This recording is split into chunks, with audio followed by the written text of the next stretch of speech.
Hi guys, welcome to this episode of Yarn Chats.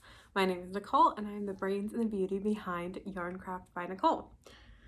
Guys, this has been my first week out of school, out of my normal job, and I have been busy. So I am very excited to show you everything this week that we've got going on, as well as just to connect with you. So the first thing I want to show off is the featured make.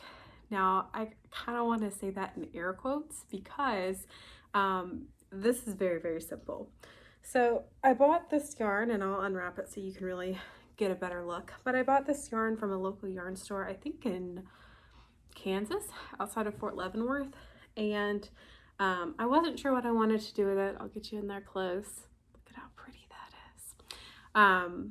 I wasn't sure what I wanted to do with it. I knew I wanted to make wearable, so I made a very, very simple scarf. It is literally just a crochet mesh where I did some single crochets and then I have 3 chains in between each single crochet.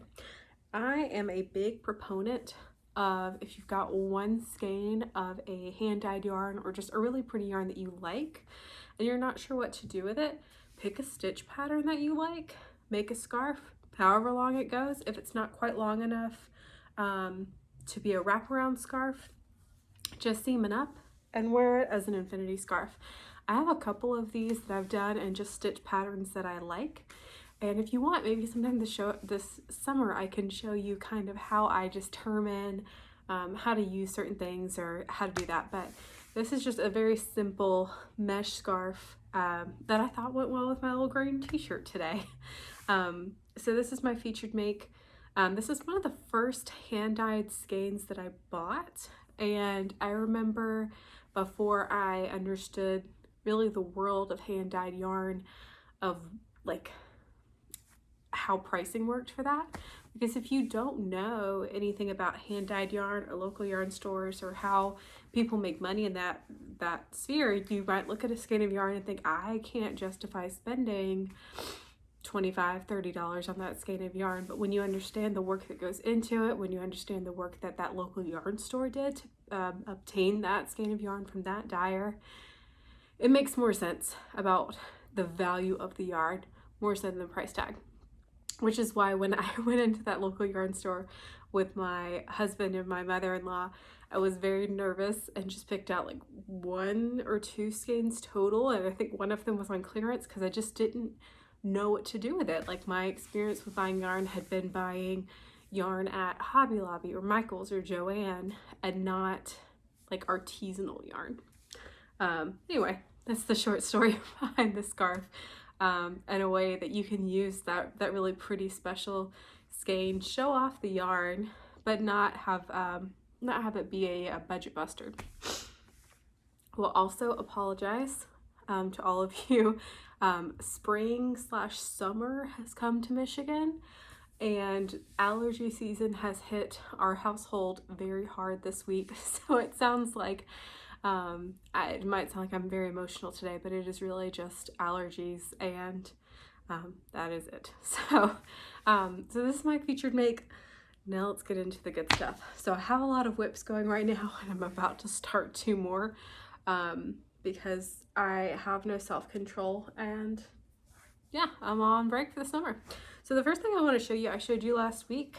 Get in a little bit closer so you can see. This I told you I would be writing a pattern for, and I have, and it's out. So this is the Simple Stretch Beanie, appropriately named. It is on Etsy and it is on Ravelry. It uses about 180 yards of worsted weight yarn, and it is made from the top down in one continuous piece. So there's no seaming. You do the ribbing at the end, and then even when you're finished with the ribbing, you kind of just slip stitch together. Very, very beginner friendly. Lots of pictures for things that might be new. And yes, so this is out, the Simple Stretch Beanie, and it's on Etsy and it's on Ravelry. Check it out. My goal is to have a lot more patterns come out this summer while I have more time. I'm going to start with some smaller pieces, maybe work up into a cardigan. I have 2 sweater ideas in my head right now that have not made it to paper. But anyway, this is the Simple Stretch Beanie. And I would love to see this in like a two-tone because it's got this little like single crochet, double crochet before the ribbing, and like having that chunk in a different color, I think that could be very cool. So I might make another one of those. Okay, so the next thing I'm going to show you is, I will show you the Pebbled Path cardigan. This has made a lot of leaps and bounds since I showed it to you last time, but it is also taking more motivation to work on it now. So this is the Pebbled Path cardigan. Look at it, it's stunning. It's been fun to see kind of, and I'm gonna get a little closer. The light in here is great for most things, but sometimes it makes the yarn look shiny even though it is not. I wasn't sure kind of how the coral would look because it seemed like a lot of this coral color at the beginning, and I'm really digging it with the gray. It's made with Cot Lin DK weight yarn from Knit Picks / We Crochet. It is working up really well. I will say I think I'm going to be short a handful of these skeins. They're really tiny skeins. They're only 50 grams a piece. So I might be short 4 of these, but I'm going to finish one sleeve in its entirety to determine how that will be. But I'm very excited about this. If you are someone who has limited or maybe no experience in making sweaters, there is a phenomenon that happens when you make a sweater called Sweater Island. Because while you're working on the body of a sweater, like it can still be exciting, you're still into it. And then when you get to a sweater, especially, or a sleeve, especially after you finish the first one, you're like, doggone it, I have to do all of that again. And it can be a little bit hard to stay motivated. And a lot of times when I've made sweaters in the past, they've had some sort of striping on the sleeve. So I was able to do like one section of a stripe, then the other section, and kind of, I don't know, feel it out a little bit better instead of doing a whole sleeve and then doing another whole sleeve. But for this one, because I've got to figure out how much more yarn I will need, I need to finish the whole sleeve first. But the ending of the sleeve, right at the cuff, is going to have the same little bee pattern. I can't remember if it has 1 row or 2, but it'll have a little bit more of the coral. And then the middle section, where there will be some ribbing, will also be that coral color. So I'm very excited about this. This is for my best friend. I have never made her a garment before, and it is a little bit hard because she lives in Georgia and I live in Michigan, and I really want her to try it on, but she can't because she lives too far away. So I am pumped about this pattern. It's a very easy to customize pattern. It's the Pebbled Path cardigan from Herman. But it's just hard when you're making a garment for someone else, especially if they're not the same size as you. Like, she's a couple sizes smaller than I am, and trying to figure out all of that fun stuff. But I'm very pleased with it. I think it's got a good feel to it. I think it'll be pretty comfy. So that is one that I've made tremendous headway on. And after I finish one sleeve, we'll see if there's a delay before the second one starts while I wait for more yarn to come in.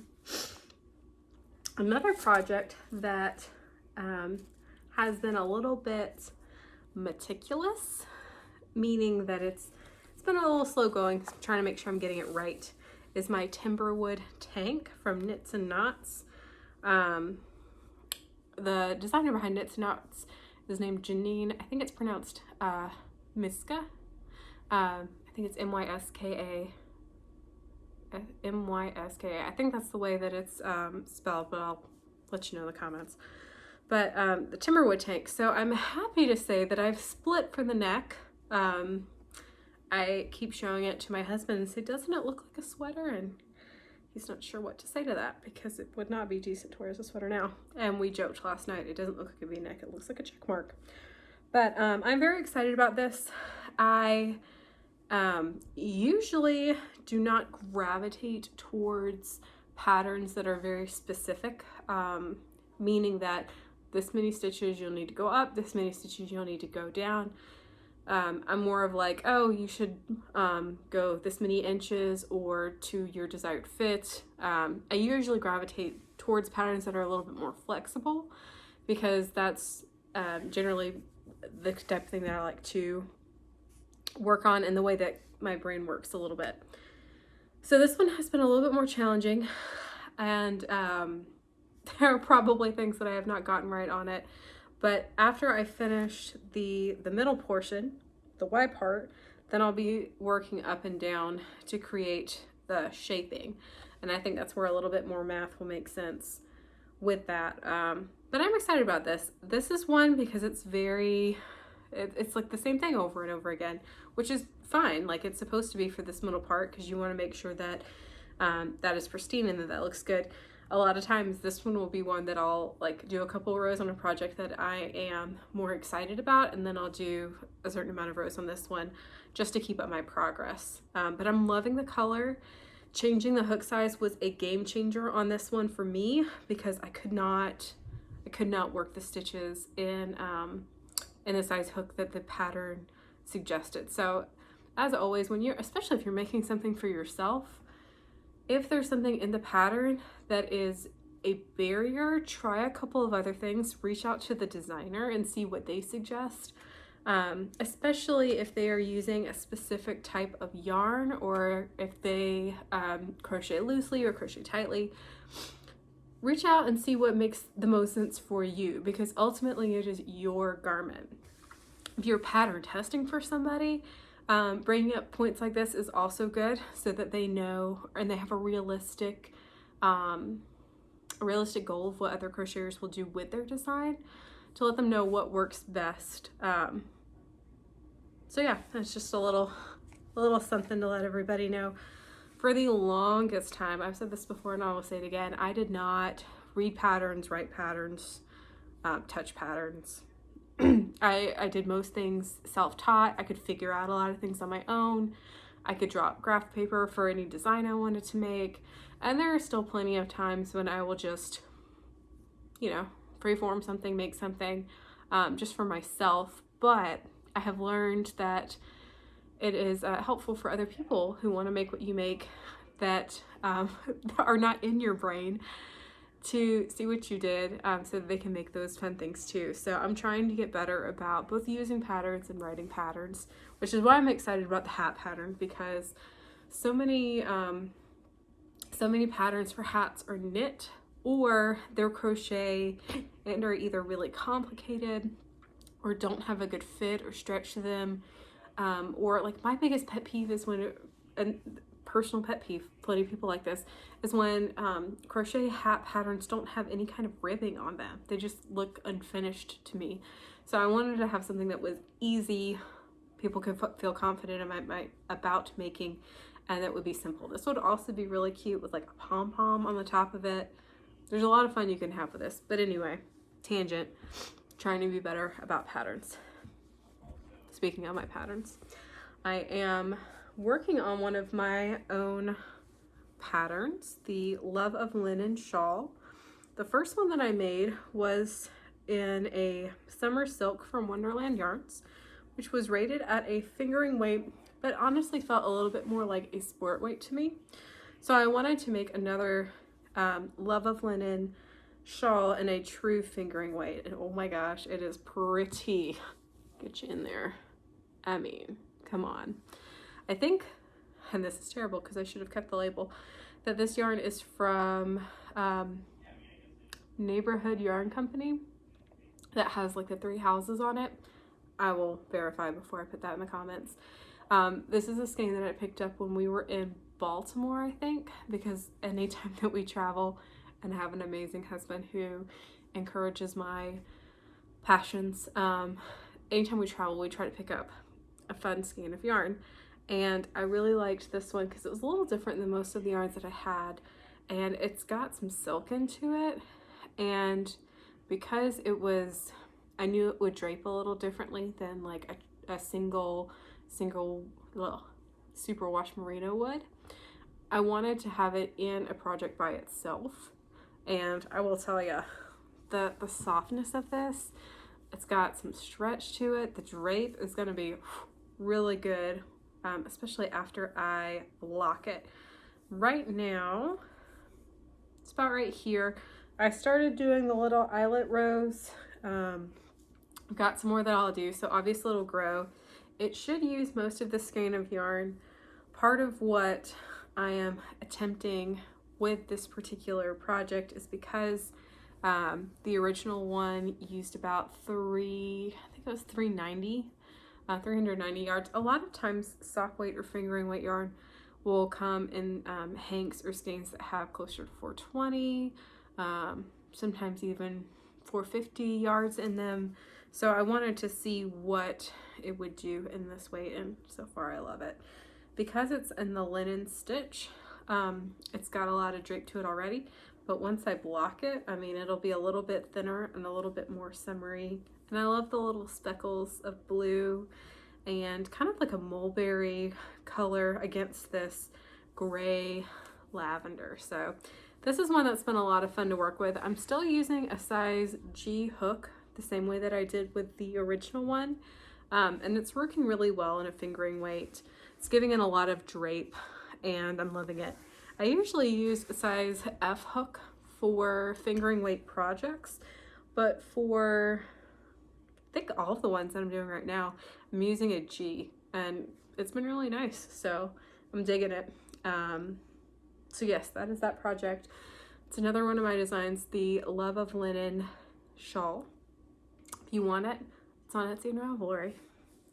All right, so I think I told y'all last week, in fact, I'm sure I did, because I showed you Pretty Yarn last week with this, that I was going to be participating in Toni Lipsey, aka TL Yarn Crafts, Yarn Love Make Along this summer. So it started yesterday, and there are prompts for every day of June as a way to post about Yarn Love. You can use one of her patterns, you can use any yarn that you love as just a way of bringing the community together.